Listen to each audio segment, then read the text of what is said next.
दिग्विजय के घर वालों को जैसे पता चलता है कि रानी प्रेग्नेंट है तो वो उसे घर से निकाल देते हैं। यहाँ से चीजें और ज्यादा ही कॉम्प्लिकेटेड बन जाती है क्योंकि यहाँ दिग्विजय ना चाहते हुए भी अपने रिश्तों को पूरी तरीके से तोड़ देता है, जो काफी ज्यादा मजेदार है। तो बात करें एपिसोड की स्टार्टिंग की, तो एपिसोड की स्टार्टिंग रानी से होती है। अब देखो कैसे भी एग्जाम देने के लिए जाती है, लेकिन उससे पहले ये बेहोश हो जाती है। अब बेहोश होते ही हॉस्पिटल में एडमिट करा जाता है, उसे होश आता है तो उसे परेशानी इस बात की होती है कि उसे जल्दी से जाकर के एग्जाम देना है। लेकिन जैसे ही उसे पता चलता है कि वो प्रेग्नेंट है तो ये बातें उसके लिए बहुत ही ज्यादा शॉकिंग होती है। हालांकि कैसे भी लेट सेट वो पहुंचती है एग्जाम सेंटर पे और वहां जाती है तो पता चलता है कि एग्जाम तो ऑलरेडी शुरू हो चुका है। ये कैसे भी अंदर जो भी एग्जाम ले रहे होते हैं उनसे बातें करके बैठने की कोशिश करते हैं और अंततः आग्रह करने के बाद में वो सभी लोग मान जाते हैं और इससे एग्जाम देने के लिए बोल देते हैं। अब देखो ये एग्जाम देने के लिए जैसे पेपर लिख रही होती है, धीरे धीरे इसकी तबीयत धीरे धीरे और खराब हो रही है और परेशानियां धीरे धीरे बढ़ रही होती है। लेकिन तब तक पता चलता है कि प्रोटेस्ट होने लगा है। जो भी स्टूडेंट्स है वो चाहते हैं कि फीस में कमी हो और इस चीज के लिए वो बहुत ही ज्यादा प्रोटेस्ट कर रहे होते हैं। और इस चीज के बारे में दिग्विजय को भी पता चल जाती है जो ऑपरेशन में होता है। हालांकि देखो वो ऑलरेडी इसे फोन करवाई थी हॉस्पिटल से भी कि दिग्विजय उसे आकर के ले जाए, लेकिन दिग्विजय ऑपरेशन में था तो वो ध्यान नहीं दिया होता है। अनीशा को भी ऐसा लगता है जैसे दिग्विजय अब रानी से प्यार करने लगा है, वो उसकी बहुत ही ज्यादा केयर करता है तो वो नहीं चाहती कि सारी चीजें हो। तो उस चीज को रोकने के लिए वो प्लानिंग में धीरे धीरे बना रही होती है और दिग्विजय को जानबूझकर काम में बिजी करने की कोशिश करते हैं। लेकिन घर वाले बताते हैं कि देखो प्रोटेस्ट हो रहा है, तुम्हें जाकर के रानी को लाना होगा। तो ये जाता है रानी को लाने के लिए, लेकिन वहां तो रास्ते पूरी तरीके से जाम होता है।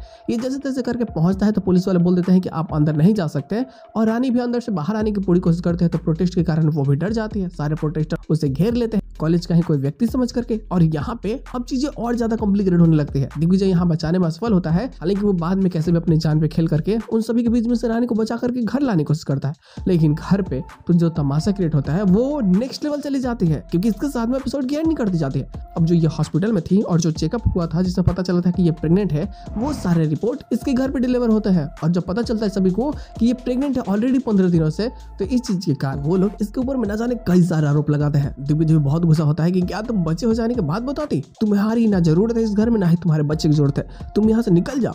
और वो उसे जबरदस्ती घर से धक्के मार के निकाल देता है। और यहाँ से अब रानी का सपना पूरी तरह से टूट चुका होता है। जो उसका सपना था कि वो डॉक्टर बनेगी, वो उस बच्चे का ख्याल रखेगी और एक अच्छी लाइफ जिएगी, तो यहाँ सब कुछ बर्बाद हो जाता है। अब रानी और उसका बच्चा वो पूरी तरह से अकेले हो चुके हैं। उसे अपने बच्चे को जन्म देनी है और इसके लिए उसे सर्वाइव करना बहुत ज्यादा जरूरी है। वो घर भी अपने नहीं जा सकती, नहीं वो दिग्विजय से मदद मांग सकती है। तो चीजें कॉम्प्लिकेटेड धीरे धीरे बनती है और वाकई में जो प्रोमो जो हमें देखने को मिला था वही सारी चीजें यहाँ आगे कंटिन्यू भी होती है। देखो वो सारी चीज जस्टिफाई हो जाती है कि प्रेग्नेंट होते हुए भी ये कई सारे एग्जाम देती है जिसमें क्वालिफाई करते हुए मेडिकल कॉलेज तक जाती है और वहाँ ये आगे पढ़ाई भी करती है। लेकिन वैसे भी आगे तो और प्रॉब्लम्स क्रिएट होगी क्योंकि दिग्विजय इससे दूर होकर के कहीं ना कहीं अनीशा करीब जाएगा। हालांकि बाद में जब उसे एहसास होगा कि ये कितनी बड़ी गलती कर रहा है रानी को छोड़ करके, तब ये वापस लौटने की कोशिश करेगा। लेकिन तब तक काफी लेट हो चुकी होगी, जो काफी ज्यादा मजेदार लेकिन काफी बेहतरीन होने वाली है और ये सारी चीजें उसे बहुत ही तकलीफ देगी। तो मजा आएगा यार, देखते लोग रानी को छोड़ने के बाद में आगे उसका क्या फैसला होता है। ये सारी चीजें काफी बेहतरीन होगी। अगर कोई प्लॉट्स आती है तो बात जरूर हो जाएगी। फिलहाल आज बस इतना ही,